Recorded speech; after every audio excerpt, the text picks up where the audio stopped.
Fala galera, tudo tranquilo? Tudo beleza? Bem-vindo ao projeto Escola na Web. Eu sou o Marcos, professor de Química, e hoje nós vamos tratar de um assunto que é importante, vai estar linkado na nossa primeira aula do curso comum de Química, tá? Voltado com foco para o Enem, tá pessoal? É a aula de método científico e ciência, gente. Por que é tão importante? Você pode estar se perguntando, mas meu livro de Química não está na sequência. Por que colocar na sequência e linkar a essa aula? Pessoal, a gente precisa entender o método científico em critérios gerais, entender como a ciência funciona, para que a gente perceba como a química opera, como as ciências da natureza operam, como é que funciona as áreas do conhecimento, a física, a biologia, a química, de que maneira que esse conhecimento é construído. Foi alguém que pensou isso tudo que você está estudando aí? Uma pessoa isolada lá na casa dela? Ou um grupo de pessoas? Qual a credibilidade dessas pessoas para que elas escrevam um livro didático que vai determinar o que você vai estudar para a prova? Então tudo isso nós vamos ver na aula de hoje, beleza? Em relação ao fenômeno natural, os seres humanos desde sempre tiveram a curiosidade e tiveram essa tendência que é da natureza humana de tentar explicar o mundo natural. Isso é perceptível nas crianças, que deixam isso bem transparente. Mas nos adultos isso também é bastante comum. Então todo adulto tem uma série de curiosidades sobre fenômenos que vão se manifestar na natureza e no mundo que nos cerca, correto? Acontece que as pessoas vão estabelecer opiniões, palpites em relação a esses fenômenos que elas estão observando. Então, esses palpites das pessoas vão se distribuir com um grau de divergência, né, pessoal? As pessoas vão ser diferentes na maneira de pensar em relação aos fenômenos. Como resolver então essa questão? O senso comum, que é o que a gente chama, que é um conhecimento popular, ele assenta a resolução desse problema de determinada maneira. À medida que há um consenso entre as opiniões, ou seja, existem várias opiniões divergentes, mas a maioria delas aponta em um caminho, o senso comum estabelece que aquele caminho deve ser o correto em relação àquele fenômeno. Outra coisa que pode acontecer são as influências de poderes, poder político, poder social dentro de uma comunidade, que podem levar ao estabelecimento de um senso comum, de um conhecimento estabelecido por uma maioria e aceito por uma maioria numa comunidade. Agora, o que acontece é o seguinte: com o passar da história, muitas pessoas não se sentiram confortáveis com as visões que o senso comum estabeleceu, com a visão de muitas pessoas que tentaram pensar o mundo natural e a natureza.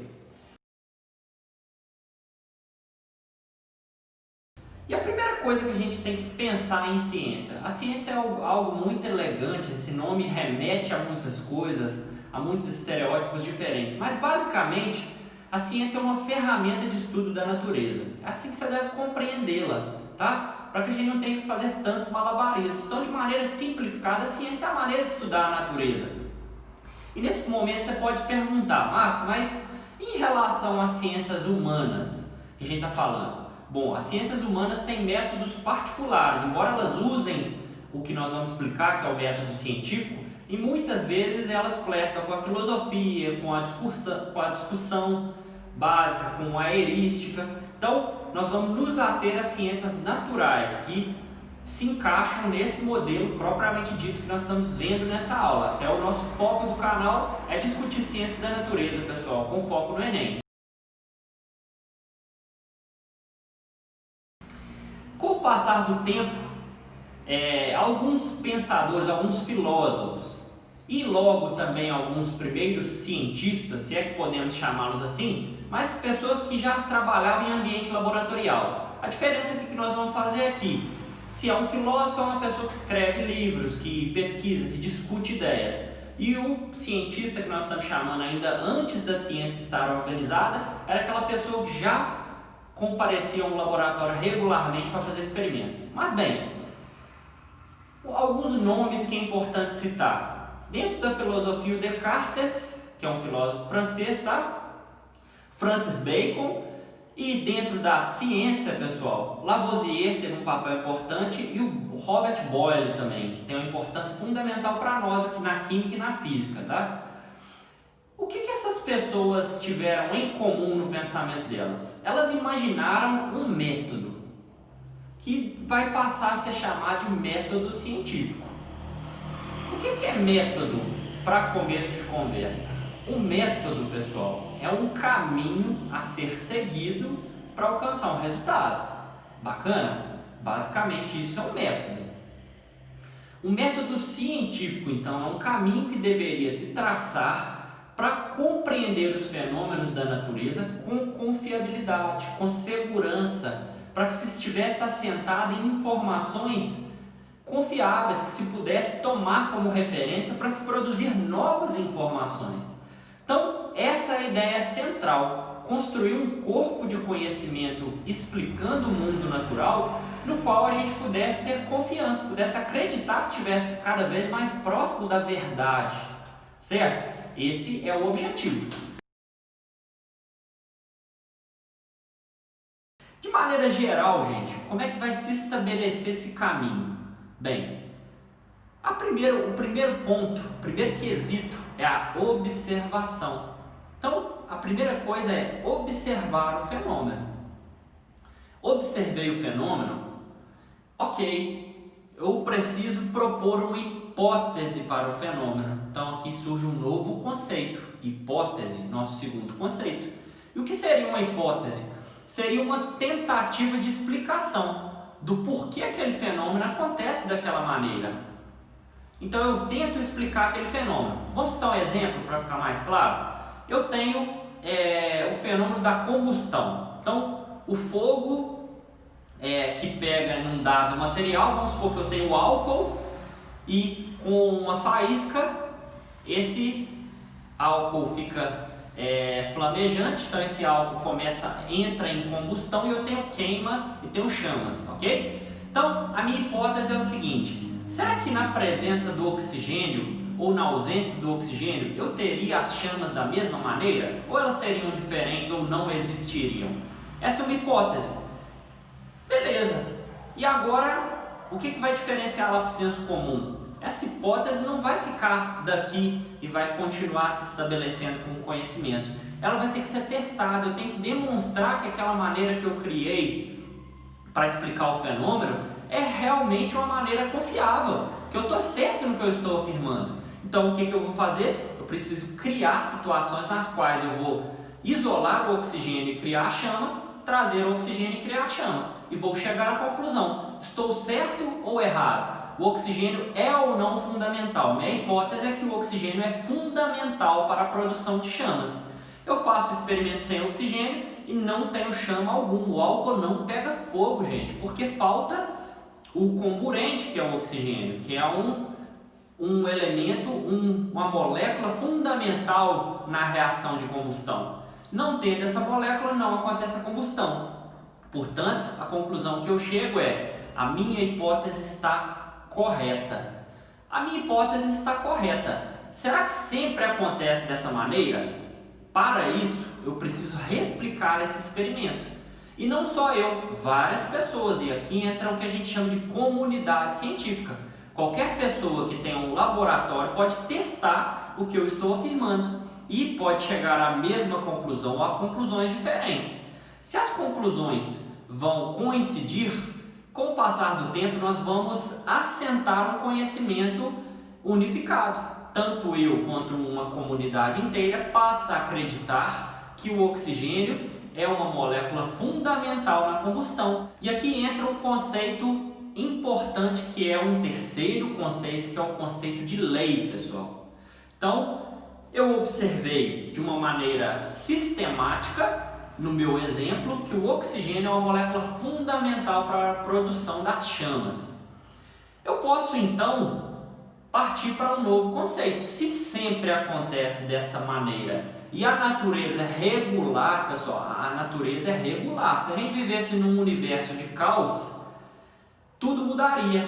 Então, em um momento poderia ser o oxigênio necessário, em outro momento ele poderia já não ser necessário no nosso exemplo. Mas não, nós vivemos num universo, pelo menos o nosso universo observável, até onde a gente conhece, que ele se repete, ele tem mecanismos que sempre acontecem daquela maneira, invariavelmente, de maneira que eu estabeleço o que eu chamo de lei. E esse nome você já tem costume, existem as leis que você tem que respeitar. As leis da natureza são mecanismos regulares que a gente percebeu pela comprovação de hipóteses que estabelecem de que maneira um fenômeno natural vai se comportar. Mas no nosso fenômeno, que é de produção de chamas, existem ali muito mais perguntas do que simplesmente se o oxigênio é fundamental ou não. Bom, vamos tentar explicar o fenômeno em toda a sua extensão? O que está acontecendo em tudo que está abrangendo as causas e efeitos do fenômeno da combustão que está ali acontecendo no nosso exemplo, pessoal? Eu vou tentar explicar e vou fazer uma série de experimentos paralelos, tentando compreender quais os materiais que compõem a chama, o que acontece com o álcool, de que maneira que ele se transforma, como o oxigênio participa, e depois eu já ter como um quebra-cabeça, tá, pessoal? Imagina um quebra-cabeça, eu estou unindo pecinhas para explicar a minha chama, que eu quero explicar. Eu já expliquei a questão do oxigênio, mas foi só uma hipótese comprovada. Agora eu quero explicar tudo que cerca o fenômeno. Se eu já tenho o quebra-cabeça montado em uma proporção que me permite ter confiança de que eu entenda as causas e efeitos que estão estabelecidos naquele fenômeno, eu estabeleço o que a gente chama de teoria, nosso quinto conceito aqui no método científico, pessoal. E aqui é muito importante, aqui a gente tem que fazer uma pausa e respirar fundo. Por quê? Em tempos em que as pessoas vêm afirmando que a Terra é plana, que as vacinas não funcionam, que causam autismo, essas besteiras que a gente vê na internet, a gente tem que ter muito cuidado com esse termo de teoria. E é fundamental a gente discutir ele com um pouco mais de calma do que os outros conceitos. Teoria em ciência, pessoal, é muito diferente do senso comum. No senso comum, quando eu falo, eu tenho uma teoria a respeito de um fenômeno. Meu primo ficou doente, eu tenho uma teoria a respeito do meu primo. Isso é totalmente diferente de teoria em ciência, pessoal. E eu já vi que isso causa muita confusão. Um exemplo é a teoria da evolução, baseada nos estudos do Darwin e do Wallace, que depois foi sendo cada vez mais especializada, cada vez mais fundamentada com o desenvolvimento de outras áreas do conhecimento, como a biotecnologia, como a biologia molecular, que deram mais estrutura para esse conhecimento. E muitas pessoas falam, isso é só uma teoria. Quando você escuta isso, pessoal, quem é da área da ciência chega a doer os ouvidos. Por quê? Porque para que um grupo de ideias, para que uma explicação de um fenômeno chegue a ser uma teoria, ele já sobreviveu a muitos experimentos, ele já demonstrou muitas hipóteses verdadeiras, ele é um quebra-cabeça muito bem montado. Mas Marcos, então quer dizer que esse quebra-cabeça aí que você falou, no caso de uma teoria, já está completo?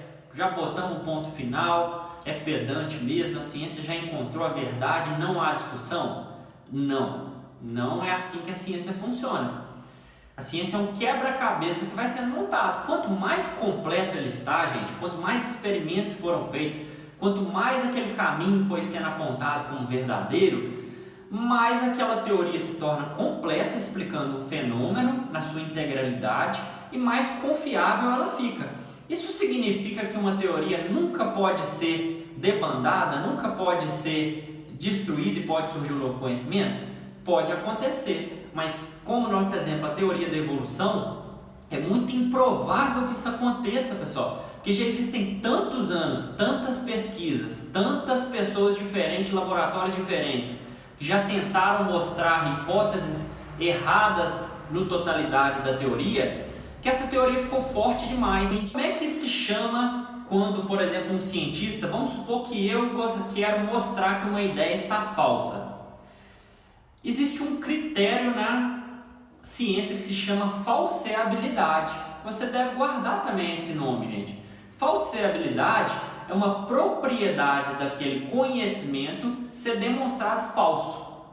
Portanto, se eu tenho uma teoria científica, ela tem que poder ser testada por outras pessoas em outras condições. Se não for possível que ela seja testada, portanto ela não é uma teoria científica, correto? Mas para ela ser testada só em laboratório? Não, ela pode ser testada pela lógica e pela matemática, mas ela tem que ter esse critério de falseabilidade para ser uma teoria científica.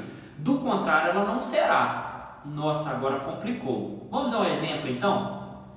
Eu vou criar uma hipótese com vocês, como alguns físicos imaginam, que não exista apenas o nosso universo, existam outros universos espalhados por aí, como se fosse uma série de bolhas, cada uma delas representando um universo, ok?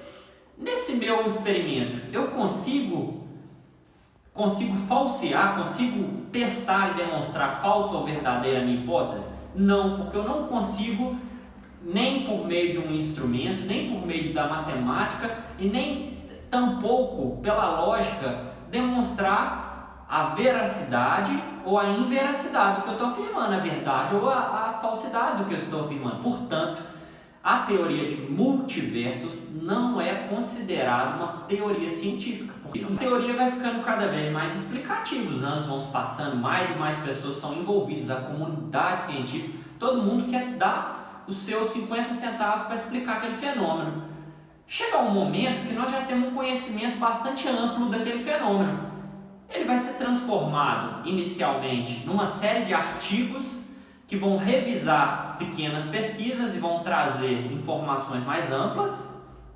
Então são os chamados artigos científicos, que são a base de estudo de muitos cientistas, tá pessoal? Então um cientista, quando ele quer estudar, ele acaba lendo um artigo do colega dele em algum lugar do mundo. Então um americano lê do japonês, o japonês pode ler do brasileiro e assim por diante. Assim são os artigos científicos. É por isso que existe uma frase do Newton que ele fala que ele só foi grande porque ele subiu no ombro de gigantes. Porque é assim que a ciência se estabelece. É como se cada um fosse colocando um tijolinho e aí você consegue subir nesses tijolos para alcançar uma altura cada vez maior naquele conhecimento. É importante então frisar, gente, que na ciência a verdade ela é um processo. Ela é sempre um ideal, ela é sempre um objetivo. Nós sempre queremos conhecer a verdade sobre o mundo natural. Mas afirmar que ela existe não é plausível cientificamente, porque a ciência sempre está construindo conhecimento. Isso é como se fosse uma tarefa de humildade do cientista. Todo dia que ele entra no laboratório, ele sabe que ele aprendeu um pouco mais do que ele sabia ontem, mas ainda falta muito a aprender.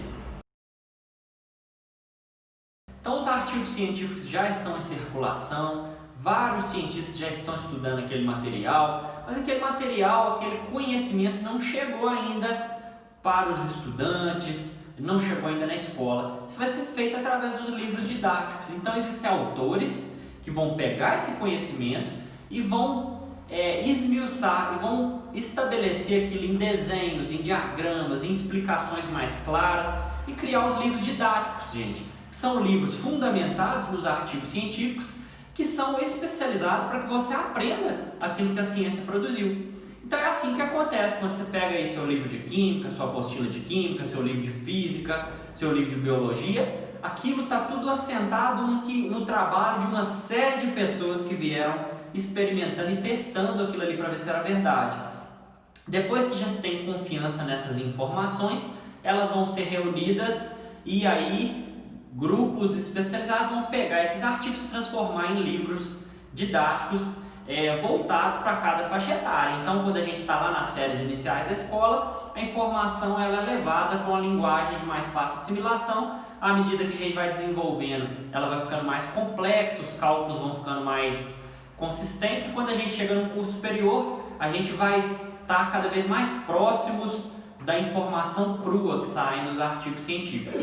É um loop infinito, a ciência é sempre um loop infinito, ou seja, essas informações vão estar sempre sendo revisionadas, essas informações vão estar sempre sendo testadas. E se em algum momento algo naquela teoria se mostra uma inverdade, essa teoria tem que ser revista.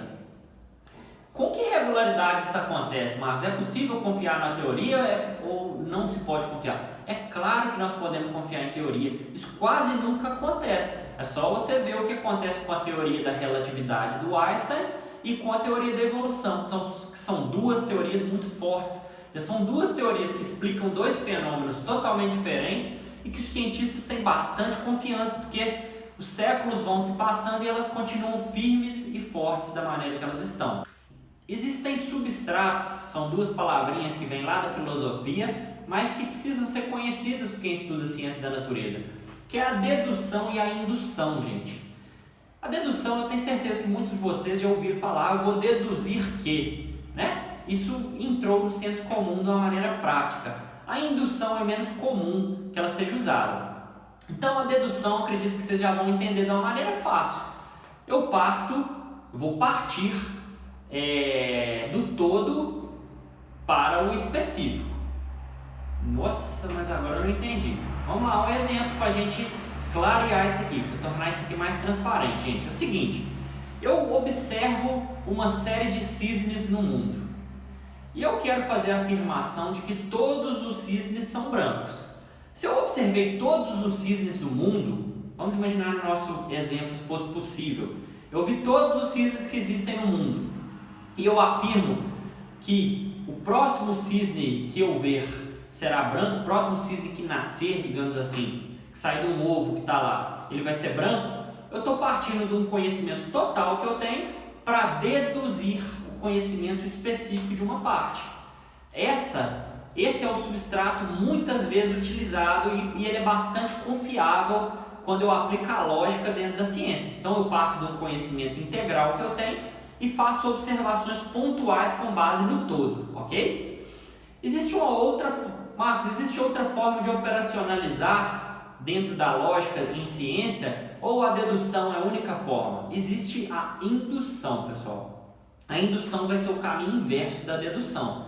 Eu vou partir de um conhecimento, de uma observação específica e vou para uma observação total, vou fazer uma afirmação do todo. No nosso exemplo, seria o mesmo que você observar um cisne branco e fazer a afirmação de que todos os cisnes do mundo são brancos. E aí você deve ter remexido na cadeira, você deve ter se preocupado agora. Porque é o seguinte, se eu observei só um cisne, como é que eu estou afirmando que todos os cisnes são brancos? Essa indução me parece mais uma picaretagem, Marcos. É verdade? É o seguinte, gente, a gente tem que ter muito cuidado com a indução. Apesar dela ser ferramenta em estudos, a indução sozinha pode conduzir a muitos equívocos, inclusive a muitos preconceitos, tá? Que é outra palavra que a gente está usando tecnicamente, é um conceito antecipado, sem que eu tenha aquela informação do fenômeno. Então, se eu observei uma parte do fenômeno e eu estou imaginando como ele se procede na sua totalidade, eu posso incorrer em preconceitos que muitas vezes vão me levar num caminho errado. Então é por isso que eu preciso voltar a seguir o meu método. A indução é uma ferramenta válida? Eu posso, antes de testar todos os pedaços do fenômeno, eu tentar discutir como as causas e efeitos se processam naquele fenômeno. Através da indução, eu só tenho uma informação de uma hipótese e tento explicar o fenômeno inteiro. Mas até que eu consiga explicar cada parte daquilo, isso não vai ser uma teoria. Aquilo simplesmente vai ser uma ideia elaborada, um conjunto de hipóteses explicativas da totalidade de um fenômeno. Beleza? A partir de agora, depois dessa aula, você já consegue entender princípios básicos, gente, do que é a ciência e o método científico. Nós fizemos uma viagem aí no tempo, viemos lá desde os filósofos, desde as primeiras pessoas que pudemos chamar de cientistas, e compreendemos como é que esse método fundamenta a ciência moderna. Espero que você tenha entendido, espero que você tenha compreendido essa aula, que tenha sido bastante clara e que tenha agregado para você, para turbinar os seus estudos e para que te ajude no estudo das disciplinas correntes. Dê o seu like, gente, o like ajuda demais, motiva a continuar produzindo e facilita que o vídeo fique em alta e outras pessoas consigam ver o vídeo. Então, eu quero que esse vídeo ajude, estou aqui fazendo esse trabalho de maneira gratuita porque eu quero ajudar a maior parte dos estudantes brasileiros que muitas vezes falta essa estrutura, essa informação, esse conhecimento. Então, dê o like, compartilha, muito obrigado aí e até a próxima, viu, gente? Falou!